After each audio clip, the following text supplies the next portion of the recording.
Senhoras e senhores, bom dia, boa tarde, boa noite! Estamos aqui em mais um episódio, este é o 20º do nosso podcast Crescer Acelerado, com este ser aqui que vos fala, Ed Moraes. É uma satisfação inenarrável ter vocês todos aqui assistindo.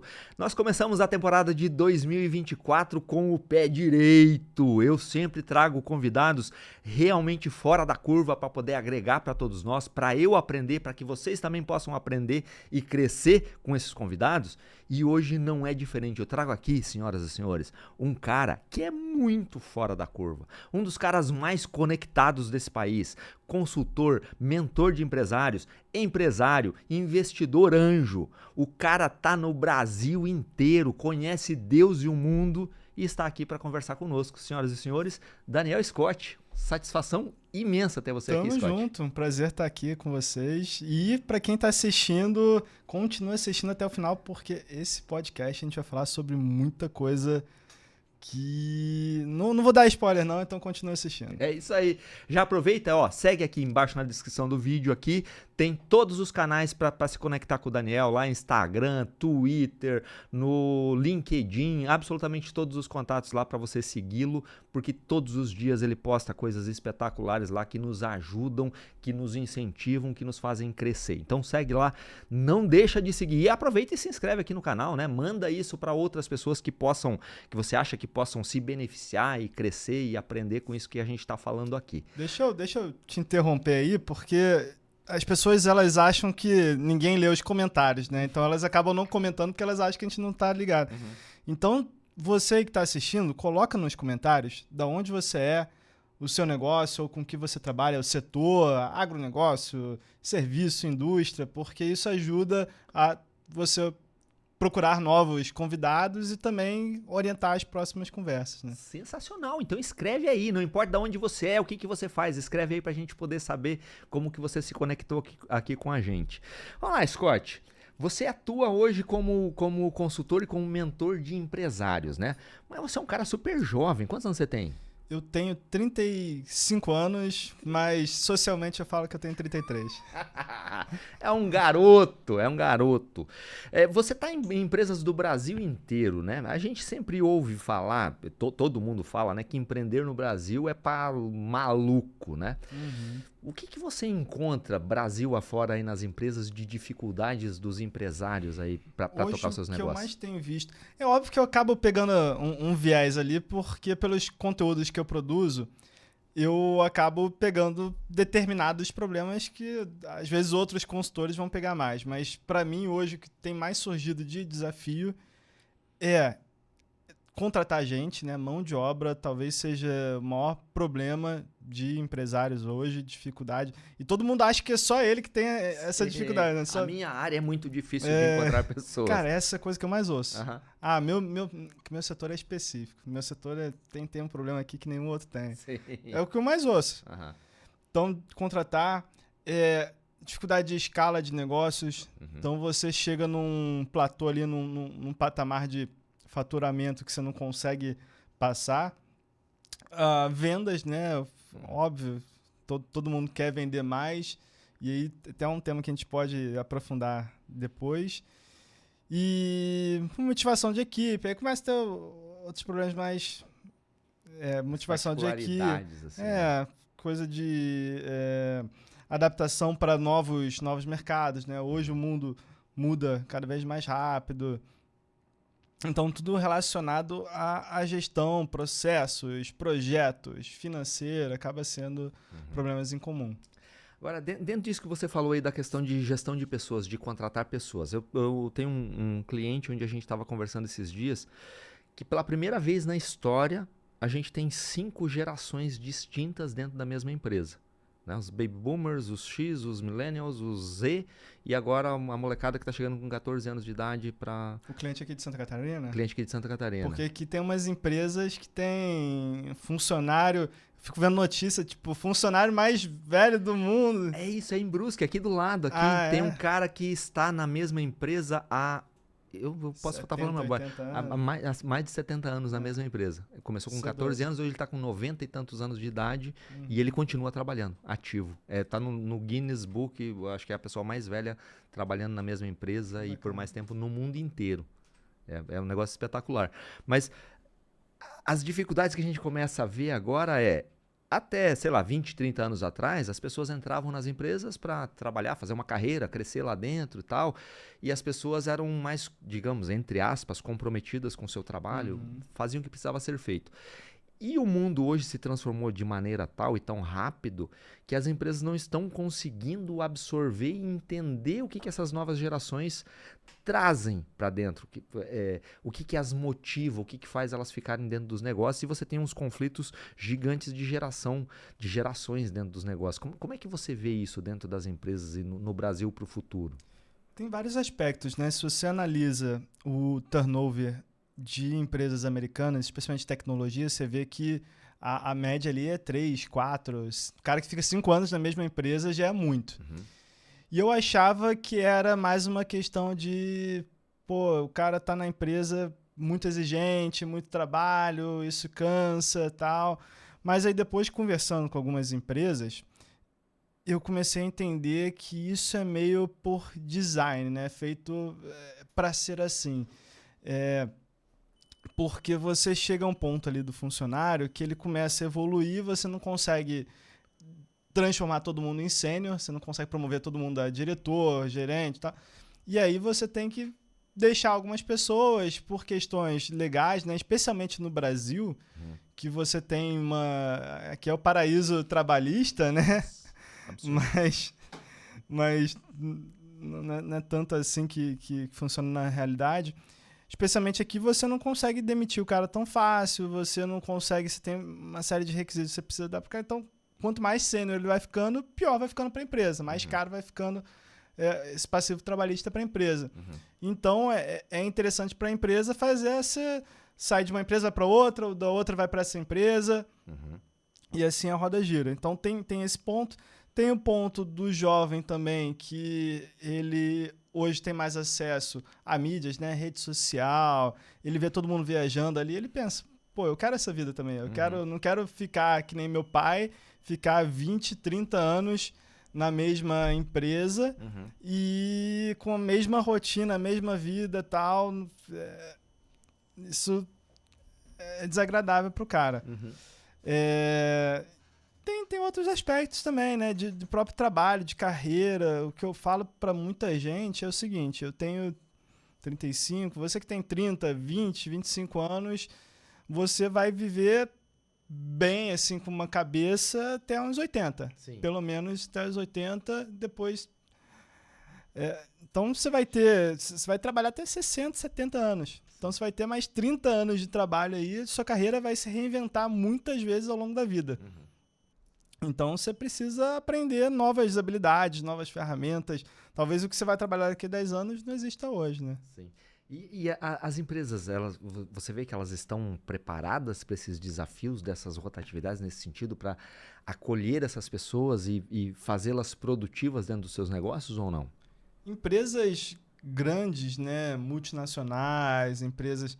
E é difícil até falar empresa grande, porque eu tenho muitos clientes, você também tem clientes que são empresas grandes, né, faturam bilhões, e são empresas familiares ainda, muito amadoras. Eu tenho um cliente que é uma empresa de várias décadas, fatura mais de 1 bilhão, e só foi contratar um diretor de marketing no ano passado. Que loucura. Então... mas se você pegar multinacionais, né, empresas já mais descentralizadas, elas têm programas para capacitação, para estimular jovens, já patrocinam ali na faculdade, bolsa. Eu, por exemplo, eu morei no Vietnã, porque eu ganhei uma bolsa de estudo. Vietnã? Morei no Vietnã. Essa eu não sabia. Que legal. Morei no Vietnã, porque eu ganhei uma bolsa de estudos da Ernst Young, que é uma das maiores empresa de consultoria, de auditoria do mundo, e eles patrocinaram uma bolsa de estudo na Escola Superior de Comércio de Paris. Fui lá, estudei, fiquei 1 ano, depois eu fui para o Vietnã como contrapartida.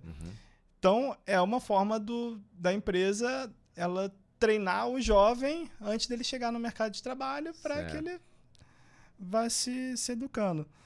Então, empresas grandes têm isso. Já empresas que são mais familiares, pequenas e médias empresas, elas não têm estrutura, né, para fazer com que o colaborador possa se educar, possa se capacitar, possa se reinventar.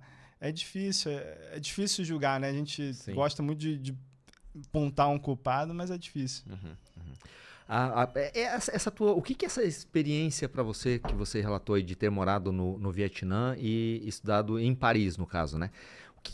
Como que isso agregou na tua carreira, na tua vida e para o que você faz hoje? Como é que é isso? Eu estudei na Escola Superior de Comércio de Paris, mas foi no campus de Madrid. Certo. A escola ela tem 5 campi, né? E lá é obrigatório você estudar em um campus de outro lugar. Então, se você é baseado na França, você tem que escolher lá, acho que é Berlim, Madrid... não lembro os outros. Tem Torino na Itália, não lembro. Mas você tem que escolher, e acho que isso é legal, acho que isso no Brasil deveria ter. Eu sou do Rio, eu até os 24 anos eu morei no Rio, eu não achava que eu sairia do Rio. E quem é do Rio talvez se identifique com isso de você ter a sua família lá, aquilo te prende, né? Você acha que vai ficar, estudei no Colégio Santo Agostinho, que é uma escola tradicional lá, estudei na PUC, que é uma faculdade muito tradicional lá. Então, a vida ali que você cresce é aquele mundinho ali e isso te prende. Então, se eu tivesse sido obrigado eu nunca tinha saído do Rio. Eu não conhecia outros lugares, tipo, só de viagem e tal, mas se eu tivesse sido obrigado a ir, por exemplo, a Maringá, que eu nem fazia ideia que existia, não conhecia Maringá, que é uma ótima cidade universitária, uma qualidade de vida excelente. Uma das melhores do país, em termos uma das melhores cidades para se morar no país, que é universitária, é jovem, é barato, tem muita balada lá, muito bar, muito restaurante. Se eu tivesse sido obrigado a passar 6 meses lá, minha vida teria sido totalmente diferente. Então, acho que isso é legal na Europa, nos Estados Unidos também. Os jovens saem muito, né? O cara sai de casa e vai para outro estado. Mas eu acabei fazendo isso, fiz tarde, mas fiz depois do meu mestrado, fiz mestrado na FGV. E sem dúvida foi um aprendizado assim, enriquecedor. Então, muita gente me pergunta, imagino que a maioria dos que te assistem aqui já é um público um pouco mais acima de 30, galera que já tem algum negócio, mas se você tiver a oportunidade de poder passar 6 meses fora do Brasil, passa, porque vai valer muito a pena. É um choque monstruoso, né? Tipo, beleza, Espanha tem uma certa similaridade aqui com a gente e tal, mas Vietnã, eu fui pra Tailândia, não fui pro Vietnã. É um mundo completamente diferente daqui, em termos culturais, né? É muito diferente, mas o que você achou em termos de desenvolvimento, de vida? Eu sei que viajando você tem uma experiência diferente, mas... No caso da Tailândia, que é lá próximo do Vietnã, né? Em termos culturais, em termos gastronômicos, em termos de relacionamentos, em termos de qualidade de vida, talvez seja uma coisa mais ou menos similar aqui também, mas o modo de viver, o modo de ver as coisas, eu senti que é muito diferente daqui, entendeu? Mas a coisa que mais me falam quando eu falo que eu morei no Vietnã mas a guerra é um país ferrado e tal. Nunca pensei por esse Mas ângulo. na Tailândia, você acha que a vida de um tailandês médio comparado com um brasileiro médio é pior, igual? Eu acho que é pior no geral, porque é um país mais pobre, né? Mais pobre. Mas, tipo, em Bangkok, que é uma grande cidade e tal, a classe média vai viver mais ou menos parecido com aqui. Mas, no geral, eu acho que eles sofrem mais do que a gente por causa da questão de pobreza, entendeu? Mas eu percebo que tem uma forma de ver a vida diferente, assim, sabe? Foi a impressão que eu tive, porque a classe média lá vai viver parecido, talvez até um pouco com mais acesso a recursos, porque o custo de vida é mais baixo. O pobre lá que aqui é difícil falar do pobre, porque você vai na favela, no Rio, é uma vida dura. Você vai na zona rural, Aqui, Santa Catarina, Paraná, menos, mas, pô, Nordeste, um cara da zona rural tem uma vida muito difícil. dura. Então, lá também tem essas mesmas mazelas, mas a vida é muito parecida. Tem a questão cultural, né? Mas, pô, dava 5 da tarde lá, tá todo mundo na praça, jogando badminton, jogando ping-pong, fazendo atividade ao ar livre. Então, é uma vida normal, muito boa. E você acaba tendo essa visão que você não tem de não ter saído do país, né? É importante você ver como que é o mundo, como que são outros países, outras culturas, outras realidades, porque isso te ajuda a entender o que acontece aqui no Brasil, né? Que muitas vezes a gente fica preso numa bolha. E mesmo aqui no Brasil, né? Eu sempre brinco.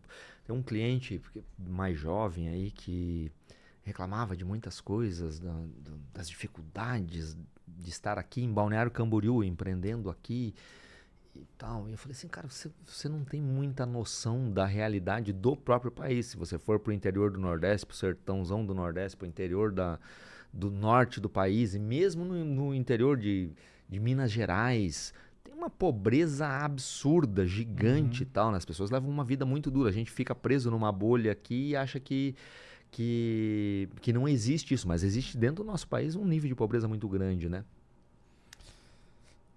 Se você for para São Paulo, se não me engano, a taxa de homicídio lá é de 5 mortes por 100 mil habitantes. 9, São Paulo. 9. Não, do estado. Estado. E aí é nível europeu, assim, é o estado mais seguro do Brasil, é muito tranquilo. Você vai ter uma vida muito próxima. Tem coisas tipo calçada mal cuidada, tal, que você não vai encontrar na Europa, mas você vai ter uma vida muito próxima de um americano médio, um europeu médio. Aí você sobe ali, você vai para Bahia, que é o estado hoje que mais mata, né? Sei lá, 60, quase 100. Então você tem 2 Brasis, né? Você tem um Brasil muito próximo de uma África pobre e você tem um Brasil muito próximo de uma Europa média ali. Não vai ser uma Suíça, mas pode ser uma Itália, uma Espanha. Sim. Então, é doido ver isso, né? Como que a nossa opinião é moldada em cima de uma realidade que a gente vive. É fácil a gente falar, pô, Balneário. Eu tive 2 grandes cancelamentos na internet. Um deles foi uma questão lá com motoboys, outra foi porque eu postei uma foto normal, despretensiosamente, postei uma foto quando eu fui até no encontro que a gente teve aqui sim, do Elite, em Balneário, tava na praia de noite, postei foto e falei, pô, aqui é o Brasil que deu certo, que é um negócio que já fala há muito tempo. E cara, me bateram de um jeito tão forte no Twitter. E aí você começa a sair da bolha, né? Porque Instagram, bem ou mal, você tá falando pros seus seguidores. Sim. No Twitter, você sai da sua bolha. E aí você chega em gente do Nordeste, chega em gente do Norte. Porque no Instagram eu falo pra gente do Sul. São Paulo, Sul, um pouco do Rio, Minas e tal, mas é galera que entende o estilo de vida do Sul. Mas aí você começa a falar pra gente do Nordeste, do Norte e tal, cara, a galera te bate. Sim. Porque você falar bem do Sul... para ele significa que você tá falando mal do... Então é muito doido. E a maioria das pessoas não conhece, né? Eles não entendem. Para eles, Balneário Camboriú é um lugar que tem prédio grande, esgoto na praia e gente nazista. Sim. Porra, não pode ser o mais longe da realidade. Exatamente. As pessoas não conhecem, né? Você tem clientes no Nordeste? Você tem clientes no Brasil inteiro, né? Eu tenho clientes no Brasil inteiro, mais de 30 países. A maioria dos meus clientes de mentoria e consultoria é São Paulo, Rio e Sul, mas tenho muitos clientes do Nordeste. Tenho clientes do Nordeste que são mais... entendem esse lado. Porque o que eu defendo é o seguinte, cara, existe um problema, isso é nítido. Todos os índices IDH, PIB, homicídio, furto, mostram que existe um grande problema no Nordeste. Tem gente que defende, como eu, que você precisa falar desse problema para para que as pessoas entendam, para cobrem os políticos. Mas tem gente que acha que falar é desprezar o lugar. Entendo o lado deles, mas não concordo. Então, eu tenho... A maioria dos meus clientes do Nordeste, eles entendem. Porra, aqui é ruim. É ruim. Tem muito potencial, óbvio. Mas é ruim, tem muito a ser melhorado. Mas eu tenho alguns clientes também... Posso dar 2 casos, assim, que são 2 histórias bem emblemáticas. Um é um cliente que ele é do... Eu não lembro direito de onde que ele era. Mas, tipo, Pernambuco, do interior, nasceu uma família muito humilde. Hoje, se não me engano, ele tá no Canadá, tá bem. Ele trabalhou acho que para Motorola, depois foi para Samsung. E ele foi para São Paulo, né? Saiu do Nordeste, foi para São Paulo. Hoje tá fora, tá muito bem. E é um cara mais viés de esquerda. E tá tudo bem, a gente discorda em muitas coisas, mas a gente mantém a amizade. E ele não concorda com nada que eu falo sobre o Nordeste. Tem um outro cara também que ele me mandou uma mensagem, eu falei alguma coisa do Nordeste, alguém me jogou uma caixinha de pergunta no Instagram, perguntou o que você faria se você fosse um jovem no Nordeste? Falei, cara, eu me mudaria para São Paulo. Certo. Pro Rio, São Paulo, pro Sul. E aí eu fiz uma lista, né, de cidade lá, Maringá, Curitiba, Florianópolis. E aí esse cara, que é meu cliente, ele falou, pô, mas você não acha que existem oportunidades no Nordeste? Por que você falou isso? Por que você acha que a solução é mudar para o Sul? Eu respondi, cara, não falei isso. Eu falei que se fosse eu me mudaria. Existem oportunidades, só que se você for pensar para esse lado de existe oportunidade no mundo inteiro. Então, se o fato do lugar ser ferrado significa que existem mais oportunidades para empreender, pô, eu vou pro Zimbábue. Sim. Né? A que aí, Síria. Para uma Síria que supostamente existe 1 milhão de oportunidades a mais. Então, eu não quero perrengue para minha vida, eu não quero correr riscos de segurança pública. Não que não tenha no Sul, mas menos. Então, tem esses clientes assim... E as opiniões a gente respeita, né? Uma falta de interpretação de texto também absurda das pessoas, né? Você expressou a sua opinião. Se fosse eu mudaria pro Sul. Ponto. Cara, eu não sei se é falta de interpretação. Eu já pensei isso. Falei, pô, as pessoas, elas não querem interpretar. Mas eu acho que hoje a gente está numa questão tão polarizada que você já vai guardando aquela raiva por dentro. E aí, quando você ouve uma coisa minimamente que te desagrada, você quer explodir. Descarregar aquilo. E eu, como eu sou uma pessoa que eu leio, eu respondo, talvez as pessoas se sintam mais à vontade de explodir comigo, porque eles sabem que... Você vai ler aquilo que eu vou ler.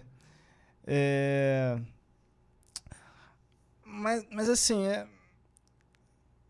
Tem questão de interpretação também. Tem gente que simplesmente quer estar certo, né? Você está no conforto do teu lar ali. Muitas vezes Twitter é mais anônimo do que Instagram. Então você vai falar ali o que... confortável para falar. Confortável para falar. Você compra umas batalhas malucas lá no Twitter também. Eu vejo de vez em quando lá que o pau pega lá, né? Cara, eu não compro batalha, né? Eu tento no Twitter expressar o meu lado, meu ponto de vista. O problema é que hoje você ter um viés... E eu não falo que eu sou de direita, porque os meus amigos pessoais, eles falam até que eu sou de esquerda. Sério? Doido isso. Eu tenho... em economia, eu tenho um viés de direita. Não sei nem quando você quer falar de política aqui. Mas... Tá tudo certo. Mas eu tenho em economia um viés mais de direita, livre mercado e tal. Na parte social, eu tenho um viés mais de... liberdade liberdade para você fazer o que você quer, tal. Não sou conservador, entendo, respeito. Acho que o diálogo com os conservadores é muito melhor do que o diálogo com a galera da esquerda, embora muitas das coisas que eu defenda sejam pautas em comum da esquerda. Certo. E aí isso tem um ponto que eu apoio dos dois lados no Twitter. Tem um cara grande lá que é o Kim Paim. Não sei se você conhece. Conheço. Ele já me bateu lá no programa dele porque ele falou, pô, o Daniel Scott, que é um um pensador de direita, um dos maiores pensadores de direita do Twitter. Porra, não sou, nunca me defendi com isso. Sim. Ele falou que eu bati no Bolsonaro. Falei mal do Bolsonaro, não pode. Aí o Daniel Scott falou mal do Bolsonaro e tal, né? Ele não fez como uma crítica, mas é mais no sentido de, a direita tem que se unir, tem que defender. E, cara, eu defendo... Não tenho político de estimação. Eu defendo que político é um servidor da população e a população tem que cobrar, independente de quem quer que seja. Então, o fato de eu falar isso significa que eu vou ser polêmico no Twitter. Mas, na minha visão, não sou polêmico. Tem um negócio muito interessante, né? Eu sou muito mais velho do que você. Até, sei lá, 15 anos atrás, era proibido você ser de direita, você falar alguma coisa nesse sentido. Se você falasse qualquer coisa, você era simplesmente dizimado. Obviamente não tinha as redes sociais da forma como é hoje, mas dava até medo de você se posicionar nesse sentido, porque daí você era pró-ditadura, pró-qualquer coisa e tal. E aí aconteceu uma situação muito interessante de uns anos pra cá, que chegou nos extremos meio ridículos e absurdos, mas hoje todo mundo pode se expressar, né? Dizer, não, eu sou de direita, ou eu sou de esquerda, ou eu sou isso ou aquilo. Então, acho que tem muito mais liberdade nesse sentido, apesar de estar chata essa polarização, você não acha? Então, eu fui descobrir mais essa questão política de direita e esquerda em 2014, convivendo com alguns amigos da faculdade que me apresentaram lá Ayn Rand, me apresentaram as ideias Mises, libertarianismo, que eu não sou radical, mas eu tendo a ir mais para esse caminho. Definitivamente não sou radical. Mas eu sempre tive isso na minha cabeça, de liberdade. Para mim, liberdade sempre foi, desde criança, foi um princípio muito forte na minha vida. Sempre tive um viés mais antipolítico, corrupção, enfim. Mas ainda não se falava, né? Quando a gente era mais jovem, não se falava direita, esquerda, como é hoje. E aí, quando eu estava no mestrado, na faculdade, menos, tinha uma galera lá, embora eu tenha feito economia na PUC, que foi onde surgiu o Plano Real, esperava-se que fosse um ambiente mais de direita, tinha muita gente anti-mercado, inclusive o prédio de economia da PUC era patrocinado pela BMF na época, e eles tinham vários letreiros da BMF e tinha muita gente que criticava, falava, como que nossa economia está sendo patrocinada pela bolsa, pelo mercado? Tinha gente que achava um absurdo isso. Mas nunca tive problema lá. Eu tive problema quando eu entrei E o problema do Rio de Janeiro é que você tem ali o grupinho... Porque o PSOL no Rio, ele é eleito pela galera da Zona Sul. Sim. Não é pela favela. Sim. É pelo esquerdista de iPhone ali. Sim. Que no final do dia tá no apartamento dele, no Bem Bom, com os pais ali. E acham que traficante é um cara do bem e tal.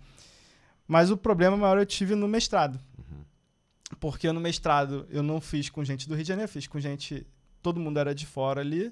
Tinha um outro do Rio, mas a maioria era de fora. E aí que eu comecei a ter um contato maior com gente de esquerda. Até então não tinha tão forte assim. E muitas das coisas que eu defendia, eu era talvez o único de direita ali. Muitas das coisas que eu defendia, eu tomava porrada no mestrado, até dos professores. Então o pessoal falava eu fiz mestrado em administração pública, né? O pessoal falava de orçamento do governo engessado, que tem que fazer isso, aquilo, questão de educação. E eu falava coisas assim que para mim eram muito óbvias e o pessoal com aquela cabeça de político, burocrata, servidor público, de não, tem que ter mais Estado, porque o Estado é bom e tal. E aquilo me assustou muito, assim. Então, foi lá que eu comecei a entender que o ambiente acadêmico brasileiro, a ciência, né? Porque o ambiente acadêmico é ciência. Sim. O que eu fazia lá era paper, é ciência. É dominado pela esquerda. Sim. E isso influencia no nosso dia a dia, influencia nos rumos do país, no futuro do país, no final das contas, né?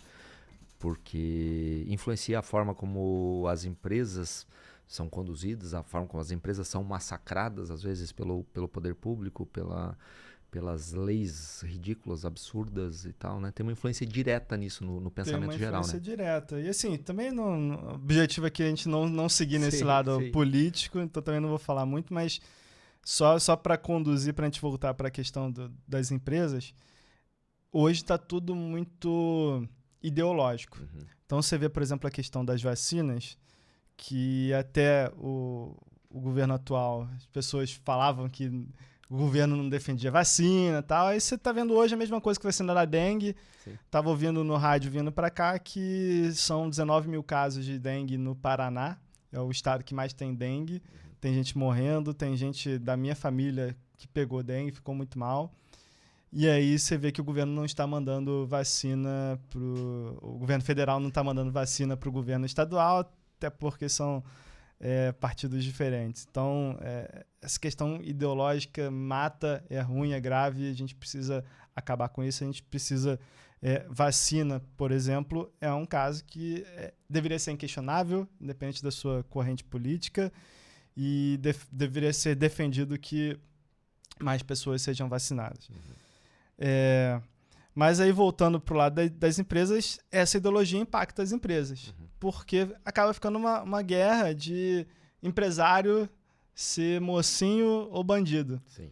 Um lado vai defender que os empresários são bons, são mocinhos, outro lado vai defender que o empresário é vilão, que empresário em Curitiba contrata venezuelano para explorar.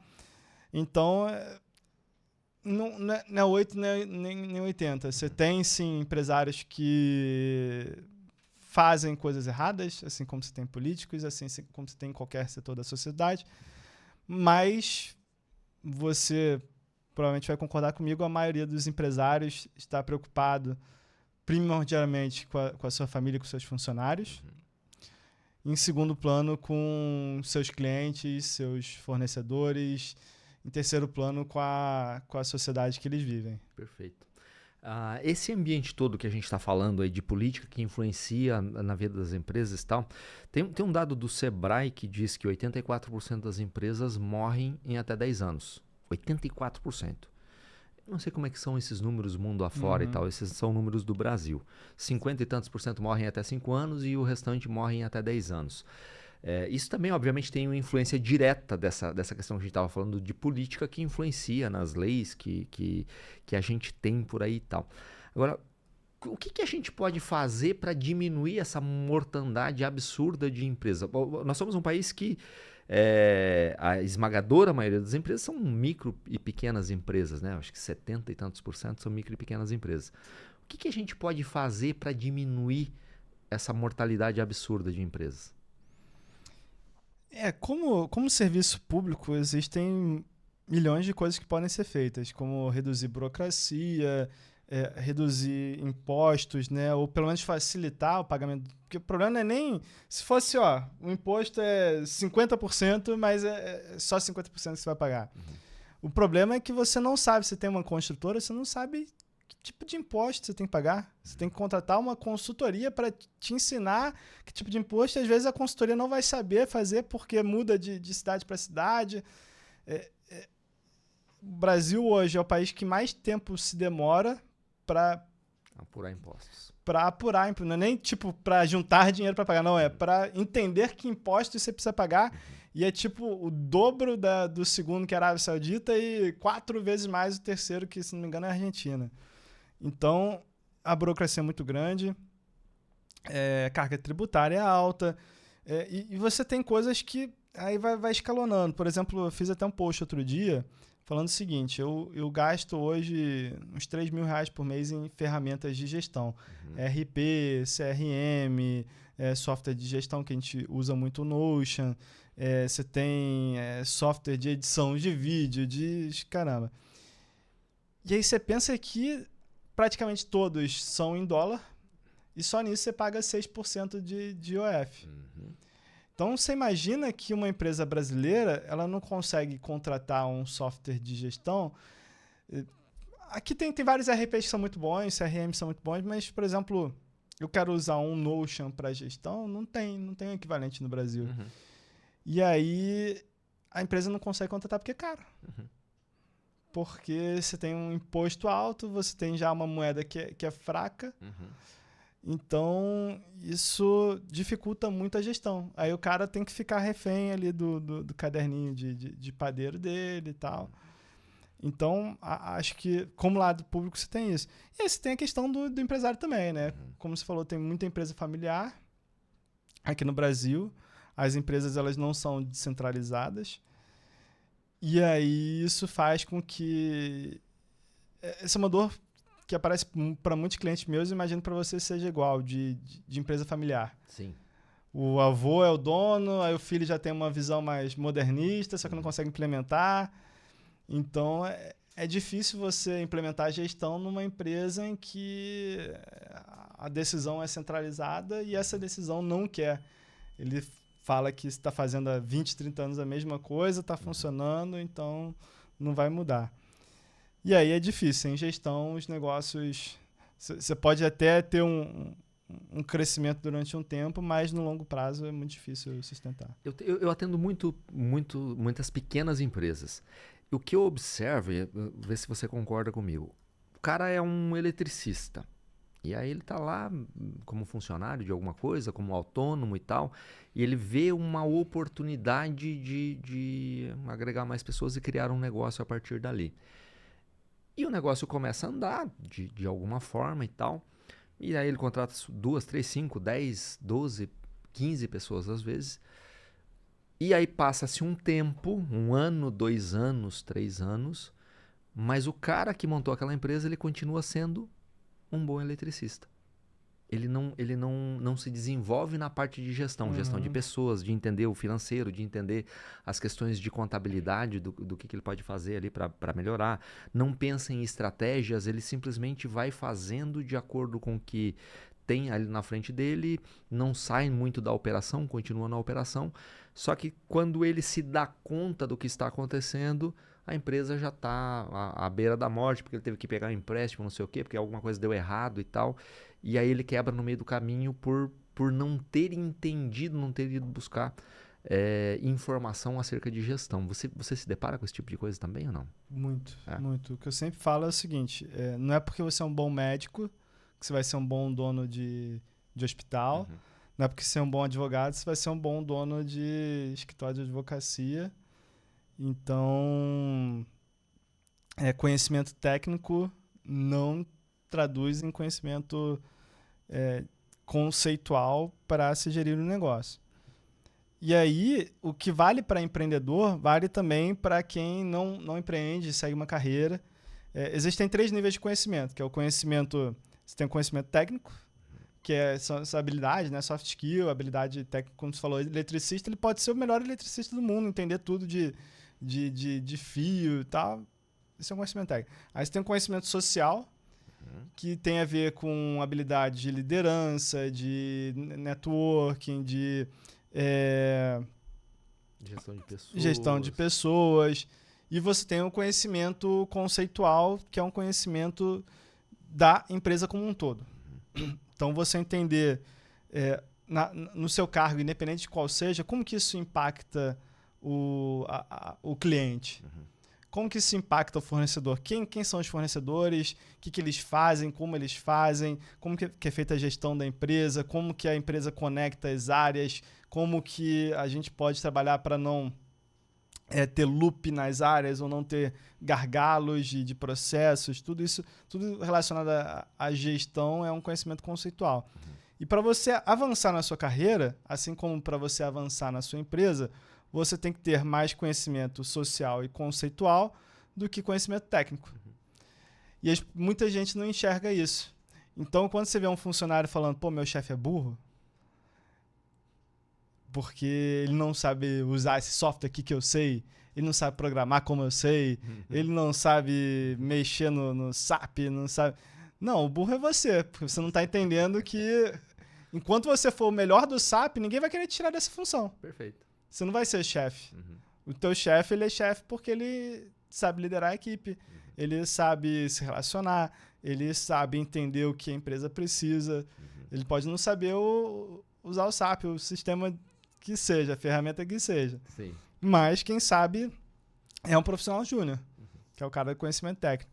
E para a empresa a mesma coisa, você tem que ter um conhecimento de gestão. Você tem que se enxergar como empresário. E aí é difícil porque, o médico, ele gosta de ser médico, o advogado, ele gosta de ser advogado, e é difícil ter essa transição para... Porque um empreendedor, o cara que, como a gente sempre teve uma carreira mais empreendedora, eu não vou falar, vou abrir um escritório de advocacia. Geralmente quem abre é o advogado que não aprendeu na faculdade de empreendedorismo, não aprendeu como cobrar o serviço dele, quanto cobrar. Então é difícil essa transição, mas se o cara quiser escalar, ele precisa fazer. Não tem outro jeito, né? Eu tenho lá meu grupo tem um grupo de empresários que eu mentoro lá e tal, e teve uma pessoa que não sabia se entrava ou não nesse grupo de mentoria. É uma médica. Uma médica fonoaudióloga muito boa. E aí ela estava em dúvida se entrava ou não entrava. Eu falei assim, cara, responde a seguinte pergunta. Quando você responder, e você não precisa me responder agora, responde a seguinte pergunta. Dependendo da resposta que você me der, eu te aceito. Dependendo da resposta que você me der, eu não te aceito no grupo. Você quer ser uma médica foda ou você quer ser uma empresária foda? Ela simplesmente entrou em parafuso. Ficou 3 semanas em parafuso, não sabia o que fazer da vida. Até que um dia ela chegou assim e falou, não, eu decidi que eu quero ser uma empresária foda. E aí eu aceitei ela na mentoria. Agora ela está em processo de montagem da sua própria clínica, contratando médicos e tal, e fazendo todo o processo como empresária, com uma cabeça já um pouco mais de empresária e menos de médica, entendeu? Então, por quê? Porque a academia também não ensina isso para qualquer tipo de profissão. Eu fiz administração, uma bosta. Não aprende porra nenhuma. Administrador que você não aprende a administrar direito dentro da universidade, né? Então ele vem com uma deficiência muito grande nesse sentido, né? Eu tenho uma amiga médica que também é a mesma coisa. Ela ganha bem, como todo médico fala que ganha mal. Sim. Mas, para nível brasileiro, ela tá entre 0 e 1%. E ela fala, eu quero crescer, eu mereço crescer, ganhar mais. Mas ela quer ser médica. Falei, cara, não sei que você seja um cirurgião plástico, que aí beleza, você consegue cobrar infinito. Ou a não ser que você seja sei lá, são poucos nichos, assim, geralmente de cirurgia ganha mais, mas são poucos nichos médicos que realmente você vai ganhar muito dinheiro. A maioria vai ganhar, tem médico que ganha pouco, tem médico que ganha ali na faixa 20, 30, 40 mil. E para você crescer, se você é dono de um consultório, você tem que ser empresário. Você tem que colocar outros médicos para trabalhar para você. Você foca em trazer clientes, criar o branding da empresa e aí você vai conseguir escalar. Senão não tem limite. Você pode vender mais horas, só que você não vai conseguir multiplicar o valor da sua hora. Sim. Vai bater no teto e vai bater no teto. Então você pode trocar um pouco da sua vida pessoal, da sua saúde, por um pouco mais de dinheiro, só que ainda assim vai ter um limite. Exato. E aí vem para um ponto que é dos mais nevrálgicos dentro das empresas, que é vender. Como vender mais para mudar de patamar e tal, dentro de todo esse contexto de um empresário que muitas vezes ficou meio parado no tempo, que não se adaptou às mudanças rápidas que estão acontecendo, que não virou necessariamente empresário, continua meio técnico, mas que quer vender mais. É um contrassenso no final das contas, né? Como vender mais? Ixi, aí dá para fazer um podcast inteiro disso, sobre. Né? Mas o ponto da venda é que eu acho que a venda começa antes da venda. Geralmente, quando alguém vem me mandar direct perguntando, como que eu faço? Eu quero trazer mais cliente. O que eu faço? Você tem mentoria de venda? Eu falo o seguinte, cara, vamos lá. Você sabe quem é o teu público-alvo? Aí todo mundo, já sei. Qualquer pessoa de 18, 65 anos, homem, mulher, rico, pobre. E de fato, teu produto, qualquer produto pode servir. A sua consultoria pode servir para qualquer pessoa. Pode servir para uma criança? Pode, a gente adapta aqui, pode servir. Só que você tem que ter um público específico, porque isso vai definir aí o outro ponto, que é o posicionamento, que é como você vai se comunicar com o teu público-alvo.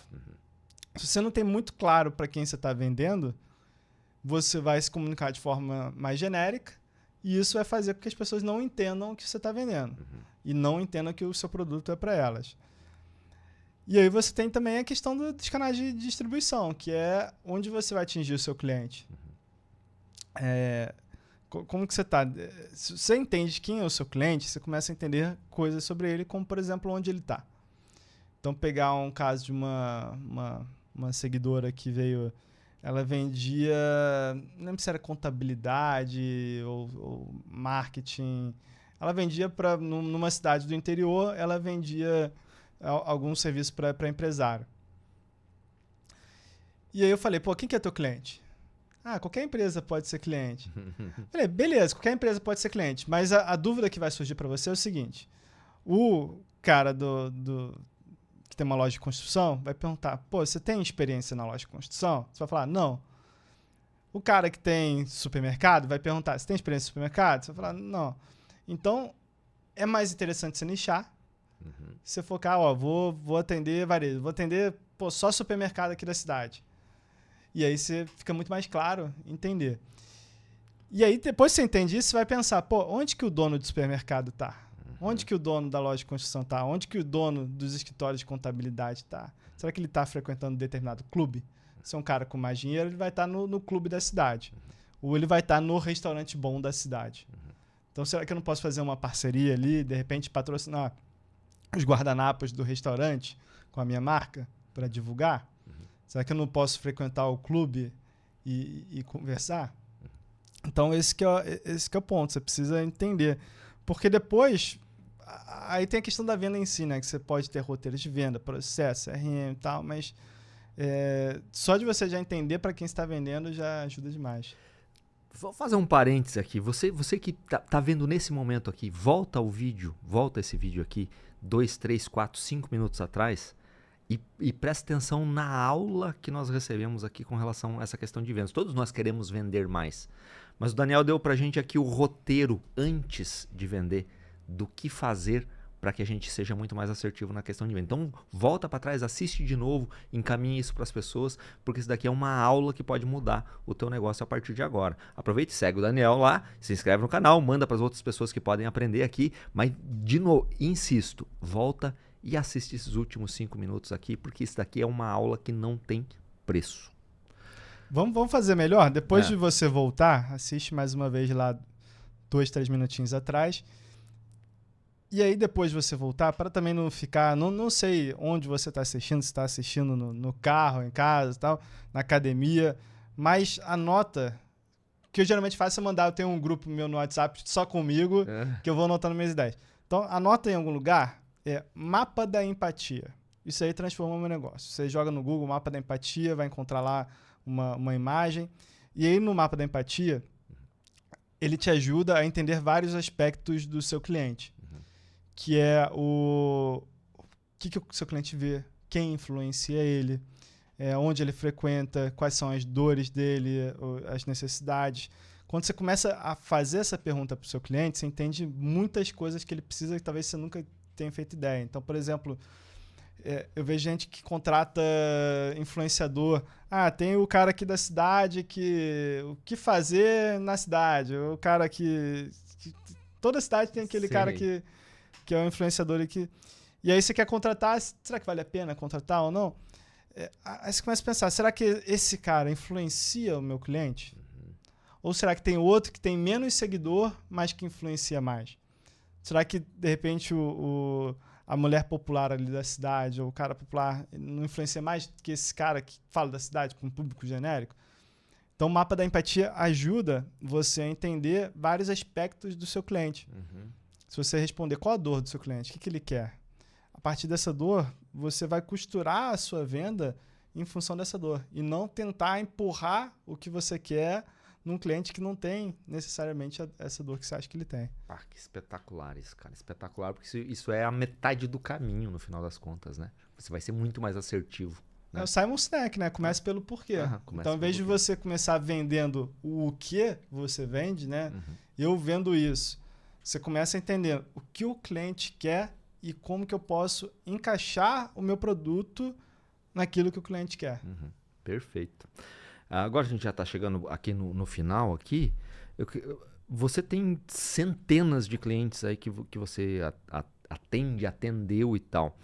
Que história você pode contar assim pra gente de cases que foram realmente instigantes ou que fizeram você mudar teu pensamento com relação a alguma coisa ou que mudou completamente a empresa de patamar?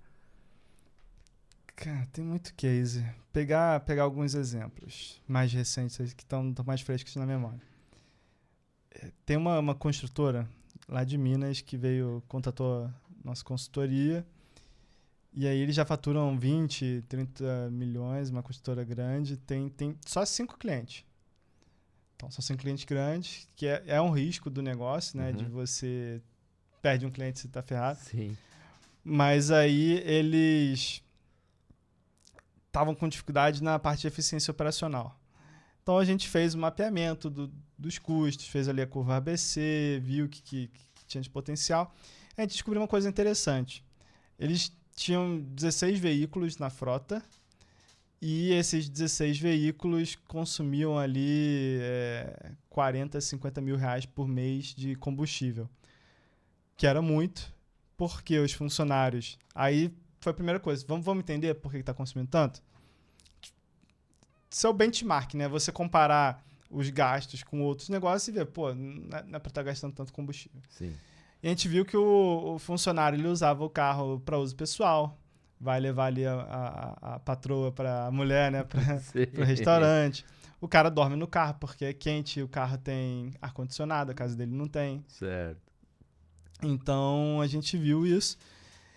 E a gente viu, pô, aqui tem um potencial de economizar 10, 15 mil reais líquido no bolso da empresa só controlando isso. Então, como que a gente vai fazer? O que a gente vai fazer para controlar? A gente realizou lá, implementou uma ferramenta, realizou alguns processos e resolveu esse problema.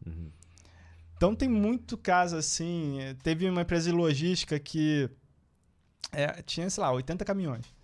E aí o pessoal tirava o pneu e pegava um pneu novo do caminhão, vendia e colocava um pneu velho. Funcionários? Funcionário. Caraca. Motorista. Isso é muito comum no Brasil. Muito comum no Brasil. Nunca tinha parado pra pensar sobre isso. Quem trabalha com logística é muito comum. E aí a gente fez esse trabalho e teve que resolver essa questão. Então funciona, vende combustível, vende pneu, tem muita coisa. Um case de vendas interessante, esse case eu gosto de contar porque muita gente vai se identificar. Uma empresa lá do Rio que instala GNV nos carros. Certo. Que é tanque, né? No Rio os carros usam gás. Aqui já não tem mais muito, mas no Rio ainda é muito forte. No Rio né? é forte. E aí ela tinha algumas unidades da maior do Rio e ela procurou, Scott, eu preciso vender mais, preciso trazer mais gente pro meu site. Meu site está com pouco clique, quero trazer mais gente para vender mais. Aí eu perguntei, você tem o Analytics do site? Nem sabia o que era o Analytics. Para quem não sabe, o Analytics é uma ferramenta gratuita do Google que você instala no seu site, ele vai te dar várias métricas, várias informações, quem está acessando, de onde, quanto tempo passa, onde que a pessoa está olhando primeiro, dá várias informações. E aí ela não tinha, a gente viu lá, instalou e a gente viu que ela já tinha muito clique no site. Ela não sabia disso, mas ela tinha muito clique no site já. Certo. E isso não estava se transformando em cliente. E aí o que a gente foi descobrir? Várias coisas. Primeiro, o site não tinha um call to action adequado, que é chamada para ação, né? Então, o cliente que entrava ali não tinha fale com a gente. Clique aqui. Clique aqui, preencha formulário e tal. O cara tinha que navegar, procurar. Quanto mais atrito você gera na compra, mais difícil fica para vender. E aí, outro ponto é que tinha um botão de WhatsApp lá embaixo, escondido, e esse botão de WhatsApp estava com o número de um ex-funcionário. Caramba! Então, estava gerando cliente o ex-funcionário já estava no concorrente. Caraca, meu! Isso vai ter muita gente se identificando. Você coloca no teu site o número direto do funcionário. Sim. Umas coisas muito básicas, né? Umas coisas muito básicas. Então, por exemplo, se você tivesse eu não sei se o Flávio já veio aqui. Já, o Flávio Cardoso. Então, o Flávio Cardoso tem um podcast aqui. Ele tem uma empresa Ambler. E a Ambler automatiza serviço de WhatsApp. fica muito mais fácil, você com certeza vai vender mais, vai ter menos trabalho, vai te sobrar mais tempo para pensar em coisas mais estratégicas da empresa. Se você usar a Ambler, eu uso. E se essa cliente tivesse usado a Ambler, ela não teria esse problema. Uma coisa tão absurda como essa, né? Aliás, para a gente ir encerrando aqui, essa questão dessas ferramentas que você estava falando que você utiliza e tal, nunca esteve tão fácil hoje você tocar um negócio nesse sentido, de ter informações, porque tem ferramenta para absolutamente tudo, né? Uhum. Se você souber lidar com essas ferramentas ou trazer as ferramentas corretas para dentro do seu negócio, você vai ter todas as informações que você precisa. Mas os empresários eles têm uma dificuldade grande de ficar olhando números, por exemplo, né? Ao mesmo tempo, eles têm uma dificuldade, mas também um empresário brasileiro ele precisa fazer tudo. Sim. É o cara que troca lâmpada, é o cara que atende o cliente, é o cara que limpa o chão, ele faz a planilha financeira, ele contrata gente. Então, realmente, falta tempo para você conseguir fazer gestão. Não dá para só ocupar e falar que o cara é preguiçoso. Mas ele tem que entender que, às vezes, você precisa dar um passo para trás para dar dois para frente. Sim.